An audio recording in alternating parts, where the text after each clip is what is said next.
So before we jump into today's class, I just really wanted to give a little bit of a shout out for the shirt that I'm wearing. It is brand new.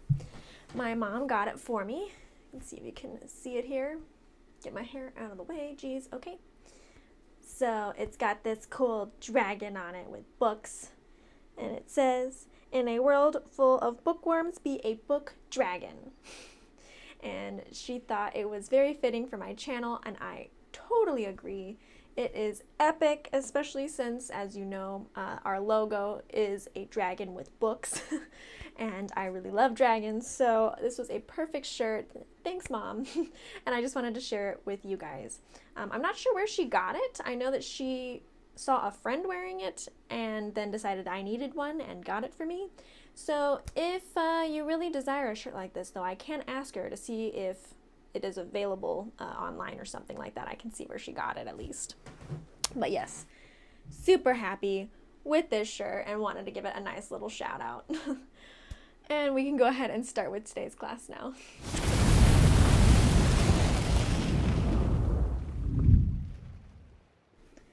Welcome back, Fantasy Fiction Fanatics. It's great to see you again, and I hope you're doing well.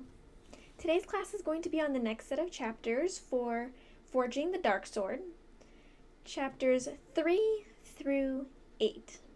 This is chapters 3 through 8 of book 2 in the book. So I know it's kind of complicated because each section of the book starts over from the new set of chapters, but this is 3 through 8 for the second section in the novel. So let's go ahead and get right started with our recap. We have quite a bit to talk about that happened in this section, so I am very excited to get to it with you. We start off with Saryon going to Jacobus, or Messiah's dad, and asking for information about how to get to the people in the Outlands. So he's trying to get advice, directions, anything that he needs to get. He understands that Jacobus has contacts out there, and so he can direct him safely through the area. So he asks for that, and they could try to convince Jacobus and his wife tried to convince him not to go, that he should not be going out there, but he is insistent, and they do they come to realize that he has to go no matter what. So they give him the directions. And then Saryon heads out and starts traveling into the Outlands and starts getting on his way until nightfall, where he curls up on the side of the road and falls asleep. When he wakes up, Simkin is there waiting for him, looking at him asleep on the road, and has been there and is telling him he's there to guide him. They open a corridor, and Simkin takes him through the corridor to a mystical or enchanted forest of some kind, and they're traveling through the forest trying to make progress. Eventually, they stop inside a mushroom circle, and just before they can get out of it, they are swallowed up down into blackness. When Saryon comes into focus, like where he ends up, dropping through, he can't really see, but then he ends up being able to realize where he's at, and he meets the Queen of the Fairy, whose name is Elspeth, and Simkin kind of is talking to her and convincing her to marry Saryon and mate with him. So she finally agrees that yes, she's going to end up marrying him, and they're getting ready for a giant feast and a marriage ceremony. And unfortunately, there's no real way to stop any of this happening, so they're kind of going along with it at first. Saryon's asking questions, and during the wedding feast, Simkin gets completely drunk and acts as if he has some kind of sickness, since the fairies don't know what being drunk is, so they're acting like he's sick, and it's sort of working. She doesn't take Saryon right to the wedding bed, but it doesn't totally work either, in the fact that they end up having to run and escape, and they are being chased. When they open a corridor, they're trying to get out, only for the fairies to be chasing after them down the corridor. When they get out of the corridor, they're still being chased, and they can tell that they're not going to make it. So Simkin transforms himself into a tree for Saryon to climb, only he ends up being rotten, a rotten tree that is falling, and they are falling over a cliff. Saryon wakes up from this adventure and finds himself in the coven of the wheel, and that he's okay. He meets Andon, who shows him around the coven. They're walking around showing them the sights until he sees the forge, where he starts getting very, very worried, very, very sick, is very much afraid of the forge, until he sees Joram. Him and Joram have this moment where their eyes meet, and they have some kind of understanding between each other of some kind of future that is going to connect them. But he's just so overwhelmed by everything. He just needs a break, and Andon takes him back to his own house, where Simkin comes to collect him and take him to Blatchloch, I think is his way you say his name. And he is questioned by Blatchloch, and it's kind of given the third degree a little bit, and is given his new task that he is going to have to prepare for, even though he knows that he was lying to him about his reasonings for being there. He is letting him go for now, and telling him that he will be joining their raiding party that will be leaving in a couple weeks. So we've got lots that happen this section, lots going on, definitely some interesting things developing and some exciting points that we are going to go through. So I hope that you're enjoying the story so far and enjoyed this section. I forgot some of the stuff that happened in this section, like with the fairies and stuff like that, and I really love Simkin. If you've watched my channel before, I'm sure you can tell that Simkin is a kind of character that I really enjoy reading and really like. He is a mystery, and he's kind of serious, and yet he's also really not serious, and you can never really know what's going through his head and what's real and what's not. And I just always find characters like that really interesting, where there's obviously something more behind the scenes, but he just acts like a complete moron half the time. So I'm excited to find out more about Simkin with you guys, and to share what is truly behind the curtain when the time comes. First, let's go ahead and talk about Simkin himself, since we've already kind of started on the topic of him and what I like about him as a character. And we do get kind of a lot going on with Simkin in this set of chapters. I mean, obviously, Saryon is the one that we're kind of focused on a little bit, but Simkin plays a very big role in these chapters, and we actually learn quite a bit about him just from observing him, as well as some of the things that he has said about himself. Of course, if we're assuming that what he says is true, but he does have a moment where he's that seriousness to him, where he's actually talking about his past, that makes it seem like it is likely that that is actually the case of what happened to him. Just in general, he is a mystery who is expanding. We're getting more questions as well as answers, so it's not really like we know everything, but we get a little bit more sense of who he is and possibly where he comes from. He is very, very powerful magically. So powerful that it should possibly be impossible.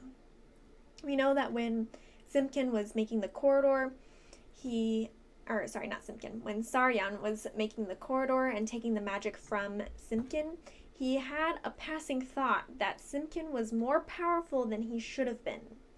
That it was actually weird that he was able to pull so much power from him, especially if there was no catalyst around to give him life.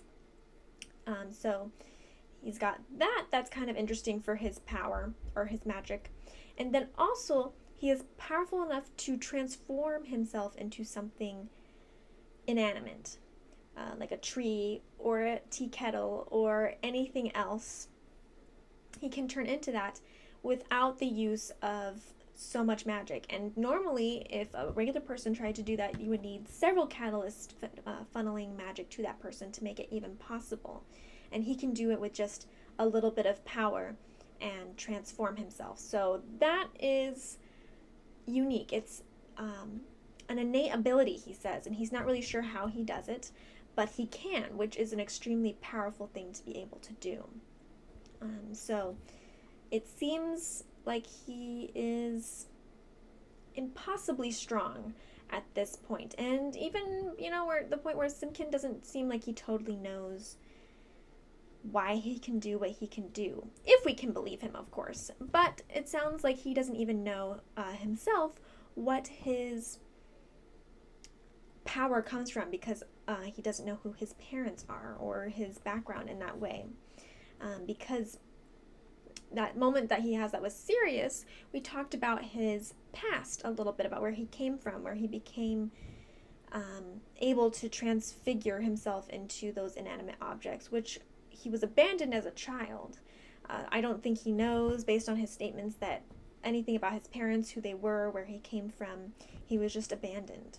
And from there, he had a woman who took him in, who didn't know anything about him, and treated him very, very harshly, beat him and made him work hard labor. So he had a very rough childhood and upbringing.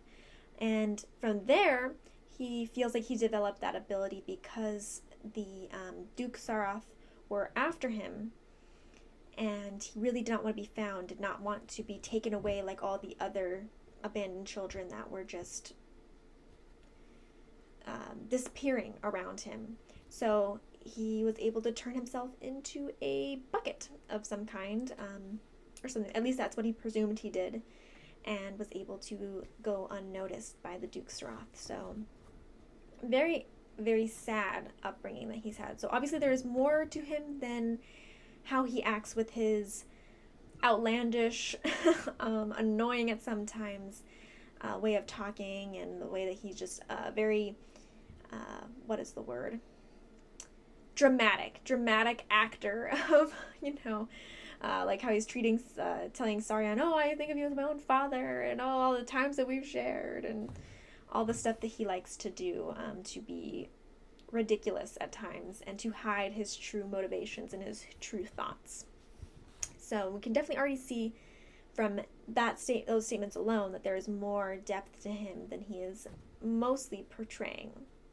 We also have the mystery that the fact that he is very close to the Queen of Fairy. Like, the Queen of Fairy knew him, wanted to entice him sexually, but that she knew him, and that he's obviously been there before. He knew their language. He knew how to talk to them. He knew how to interact with them. He has some repertoire of importance there, or some kind of trustworthiness. So he doesn't explain how that is the case. He doesn't explain why that is the case, but obviously something is going on there, that he has this connection to the fairy. He can resist the binding magic of the Duke Saroth, and the fact that Blatchloch tries to force him to tell him about Saryon and why he's there and what he's after, and he resists.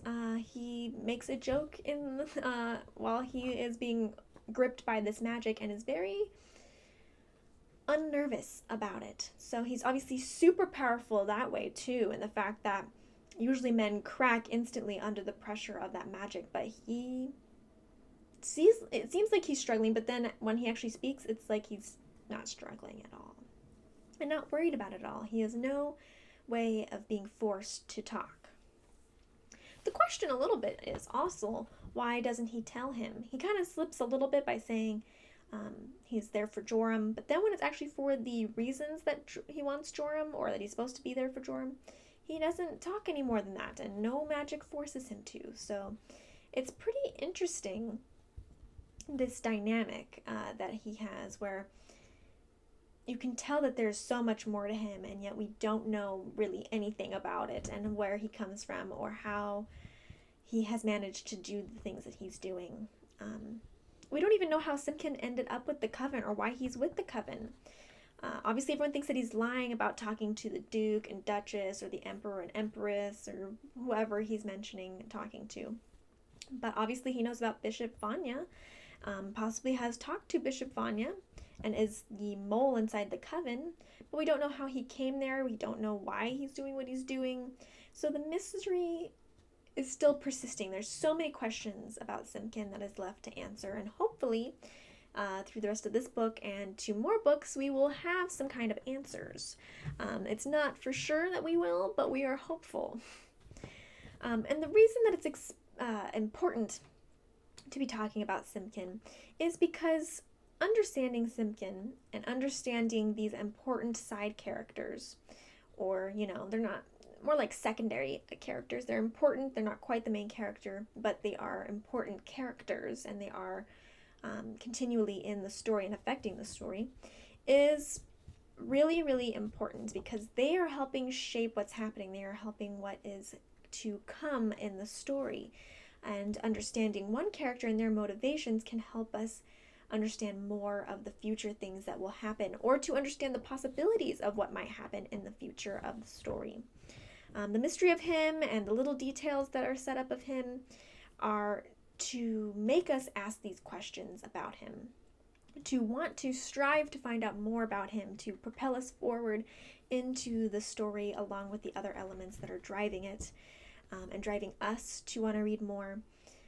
So it's driving us forward. It's also driving some of the characters forward, in the fact that Saryon is confused about him and wants to know more about him, and that will affect Saryon's decisions and motivations. And so this character, who is pretty prominent right now and pretty mysterious, is going to affect the story and where we're going. And so understanding him and understanding those possibilities, or where we might get those answers, will then help us understand more as we continue moving forward, as well as understanding more about what Simkin's role is and why he is important to this story. Because right now we can tell there is something important about him, but we don't know what that importance really means.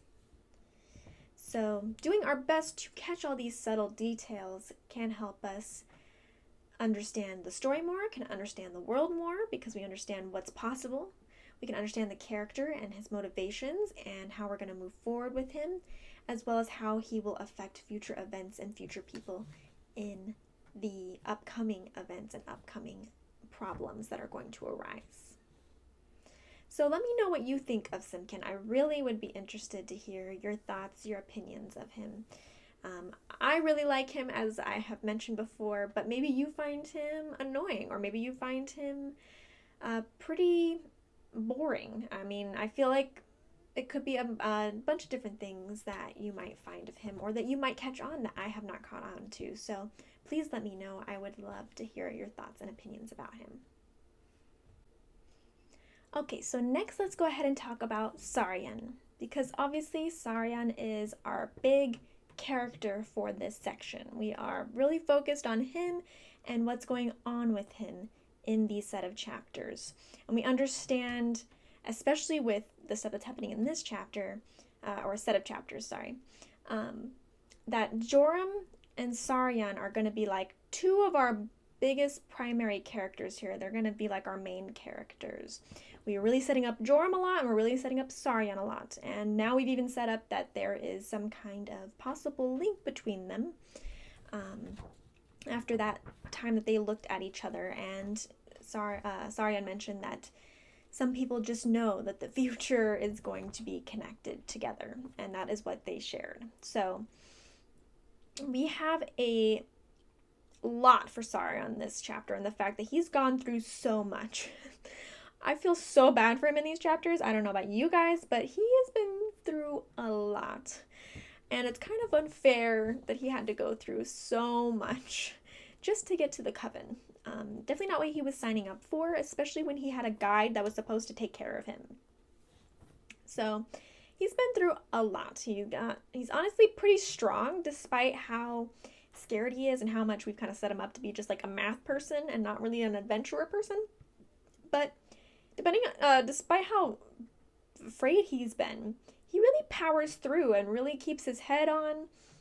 Doesn't freak out. I mean, he did have a freak out in the fairyland, but that was a little understandable. But then once he's actually escaping and thinking about escaping, got his little moment out of the way where he was like, I'm freaking out.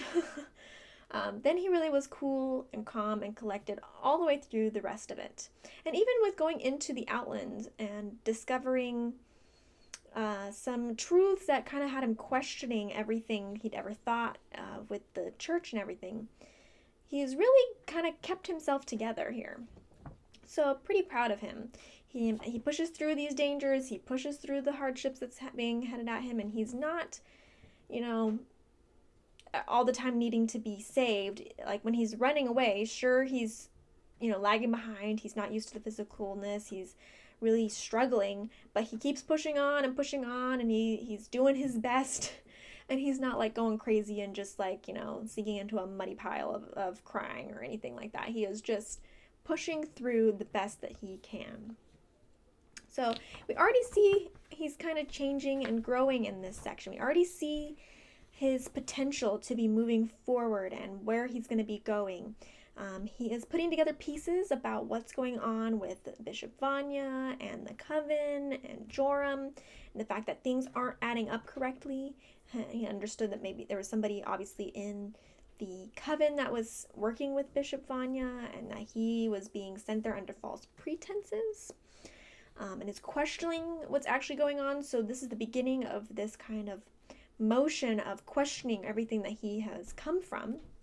We can see that he's already starting to do so and understanding the implications of that.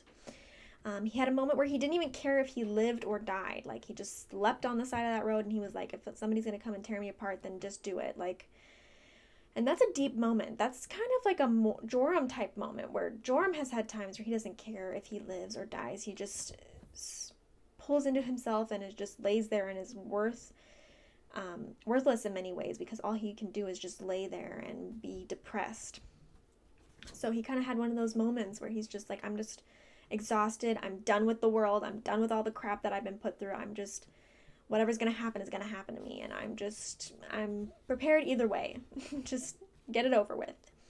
And that's something that he's never had a moment with before. He's always been scared of dying, always been scared of, what's going to happen to him and things like that. So he actually had a moment where he really didn't care, where he's just been through enough. He's also kind of mixed in his intrigue versus his fear of the Coven and the Forge. There are many things where he feels like, I shouldn't think this is interesting, but I think it's very interesting. And he's like calculating the math of like, how you would make this and how you would go about doing this. Except for the Forge. The Forge he's really just sees that as terrifying, and the heart of the technology is the Forge. So he's not quite ready to like dive deep into that Forge, dive deep into what that represents. Not like Joram is, because obviously Joram is already dead. So to him, that doesn't seem very strange, and he's already kind of primed to think of, technology and such. But for Saryon, he's used to thinking about things the way the church does. He's his mother really pounded into him, like, you're doing things the way of the church, because she was very high up, very much of a believer of everything in the church and what they did. But he's already questioned Vanya and wondering what's going on with that, and now he is seeing the niceties that come along with technology, and seeing that it's not just evil and used to destroy and destruct. There are people building houses with technology, people being able to have, chairs and tables and beds with that, being able to live happy lives and laughing and with kids. And the Forge is the scariness, because the Forge shows actual like destruction and melting down that ore, and the heat and the fire and everything that comes with the Forge can be the epitome of what technology can be in making something new. So it's kind of understandable that would be the part that scares him the most. But other than that, he definitely is more intrigued, which of course we already talked about how he was already intrigued by the Ninth Mystery before and the mathematical potential that it had. So we see that now, that's the part that he's intrigued by, was like, what kind of math can I apply to getting these things done without magic? He recognizes, like I mentioned before, that there's some kind of connection, And he says that apparently Joram did recognize this connection as well, that it was on both parties, or at least the narrator mentioned that it was on both parties, but that they are connected in some way for some kind of future purpose, and they both recognize it. But he hasn't talked to Joram yet, and he is kind of trying to push away from that connection, but he does already wonder what Joram is thinking and getting his thoughts on certain things, and it's chastising himself for it. So we see that he's already changing and evolving, and we're going to see where he comes out the other side. So of course, a similar reason to why it's important to talk about Simkin, it's important to talk about Saryon, especially because Saryon is an even more essential main character than Simkin is. He is going to affect Joram. Obviously, we've already established that. He's after Joram, and he has some kind of connection with Joram.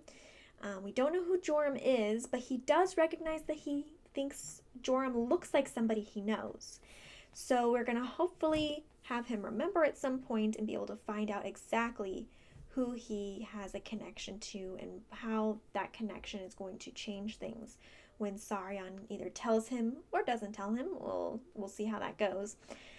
But there is something more going on between them, and that's going to lead to important things later. This will probably really affect him and will affect Joram, will affect events and how we move forward. So that's really, really important to focus on Saryon, see where he's at, see what process he's at in order to understand, again, how we can move forward, what kind of questions we have about him, how that will affect the future of our story, how Saryon's change will affect how things go.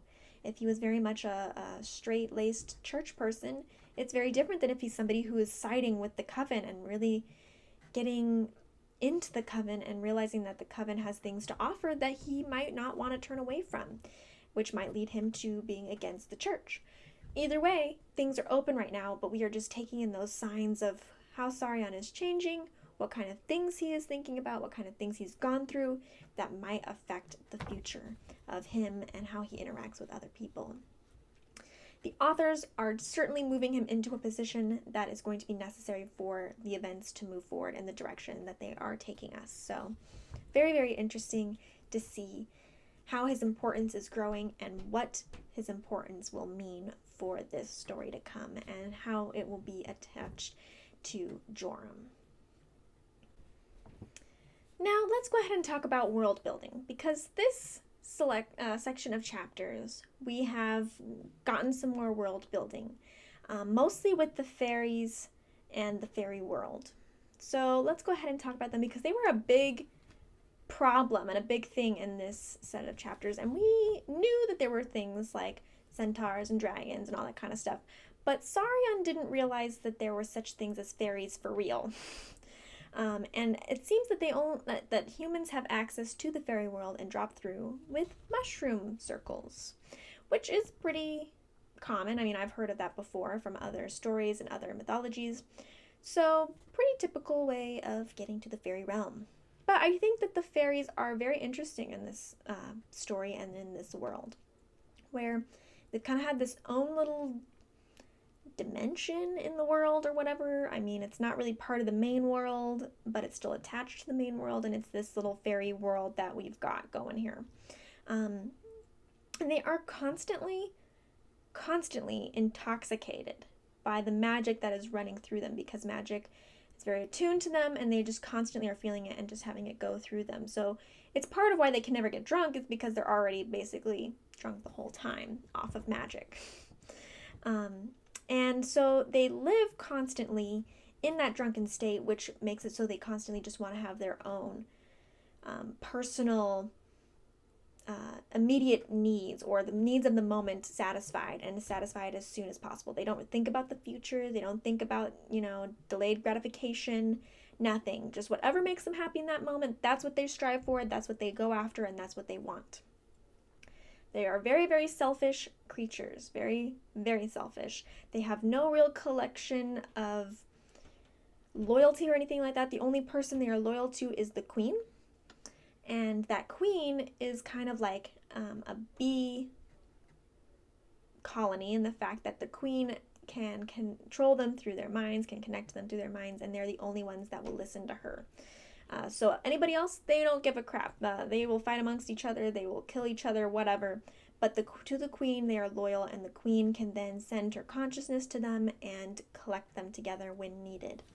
So very, very interesting on that kind of hive mind mentality that they have going for them.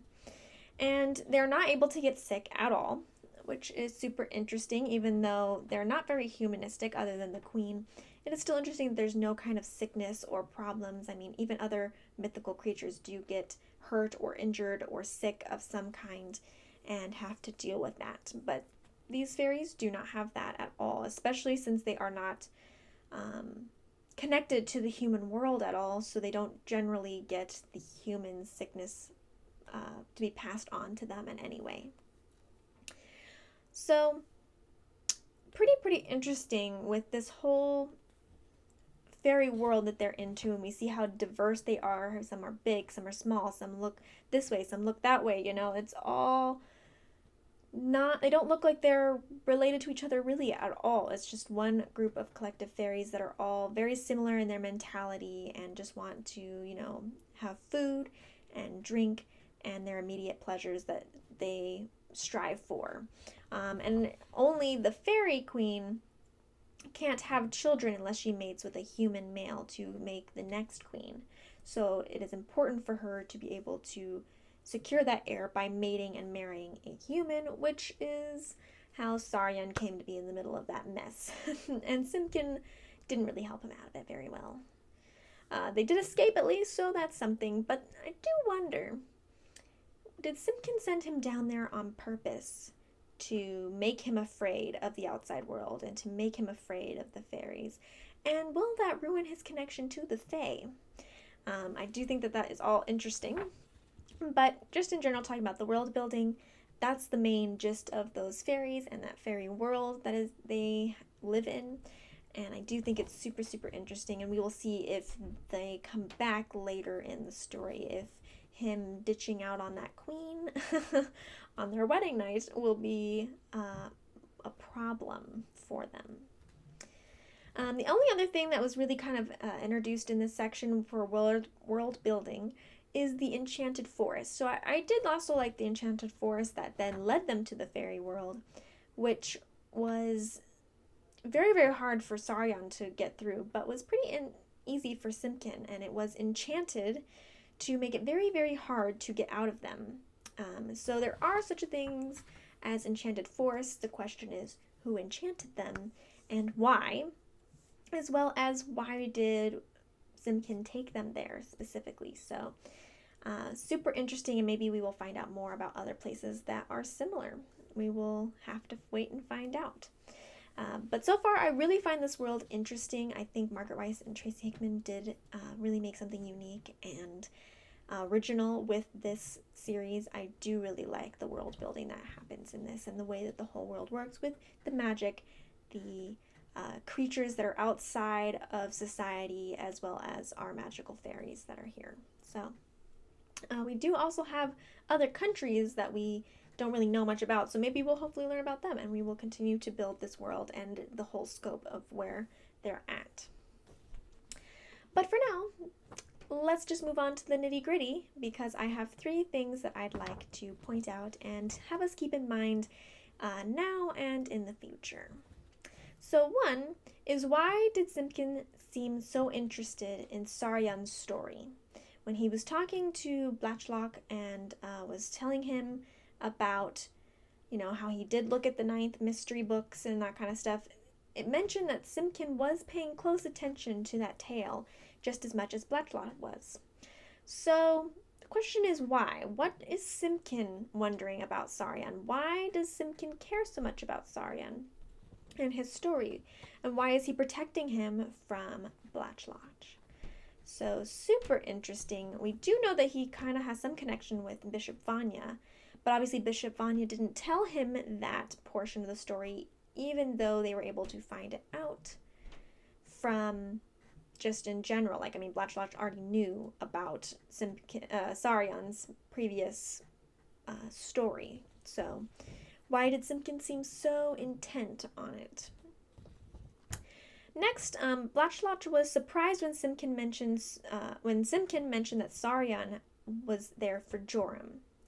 So that's when he really got perked up in his interest and tried to get the rest of the details from Simkin. So why does he not know that information, and why is it so surprising to him? Why is Simkin keeping it from him? That's another good question. So I think that whole situation is very interesting, and we're going to see what that means for the future going on here. And then when will Saryon figure out who he thinks Joram is, and who he thinks he looks like? And who will that person end up being? Will it be the person that we know of, the one that was gone through the turning because his mom showed him that? Because it seemed like Saryon didn't know much about that person. So would he be able to recognize that catalyst based on Joram's face, or will somebody else be the person that he's thinking of? And if that is the case, that it is not who we were originally told about, what will that mean in terms of who Joram is? So really we just have a lot of questions, a lot of little hints being dropped here, and those are some things I'd like us to keep in mind as we move forward to see if we get any answers or if it really means nothing at all. Okay, that is all that I have for this set of chapters. Please let me know if you think I missed anything or anything else you'd like to discuss. I'd be happy to hear your thoughts and your opinions. Please let me know if you had anything that I said that you feel like I got wrong. Anything at all, please just let me know. I'd love to have a conversation with you and to learn together with you. Let's go ahead and do the trivia before we go ahead and wrap up. So thank you to everyone who participated in last week's trivia question. I always appreciate you answering and giving it your best shot. And hopefully you will continue playing with me. This week's question was a true or false question asking if the Forgotten Realms is a world based on D&D. And that is true. Nice job to Paul, who got it correct, and nice try to everybody else who participated, and I hope you will continue to play with me. If you yourself would like to join the trivia question and see if you can get it right, go ahead over to the blog, fantasyfictionfanatics.net. It will be on that right-hand side. You'll scroll down just a little bit for the desktop, and it will be on that right-hand side for you to answer. If you scroll you'll have to scroll almost all the way down for the mobile version though, so scroll mostly down and you will see the question there and we'll be able to answer it. And we'll be able to find out next week if you got it correct or not. So, while you're over on the blog though, you're more than welcome to check out the content that I have over there. I've got book reviews, book recommendations, ideas and thoughts of different fantasy and reading things. I've got fantasy terminology. I've got lots of things for me personally as well. Just tons of different information over there, or more content if you're looking for more from me that is different than what's already on the channel. Hopefully you'll check it out and hopefully you will enjoy it. You are more than welcome to always request whatever you want to see either here on the channel or on the blog. I'd be happy to hear what you would like me to talk about. Okay, and if you'd like to get a hold of me, and down below is not the best place for you, you're welcome to contact me on my social medias. There is Facebook, which is /fantasyfiction1. You can go ahead and direct message me or look at my postings there. Hopefully you will go ahead and check it out in order to follow me and things like that for getting updates and ideas about my content, ideas about what's going on behind the scenes, all that kind of stuff. Also, same thing you can do on Twitter if you don't have a Facebook, which is @fantasyfiction1. And I upload on both of those regularly and keep you posted. You can direct message me on both places. But in my opinion, the best place to go is the Discord, which is going to be linked down below for you to join. And it's great because you can talk to not only me, but you can also talk to your other fantasy fanatics that are here on the channel and be able to discuss things with them that are fantasy related, writing related, nothing related, and the fact that you can just talk about anything you want. But we are already having a group over there that's talking and chatting and having a good time, and we would love for you to join us. You can direct message me there as well. You can also get updates on everything going on over there as well. So I feel like it's a great place to be because you get the others to talk to, discuss fantasy, discuss your opinions if that's what you'd like to do, as well as being able to contact me and get those updates. So hopefully we'll see you over there.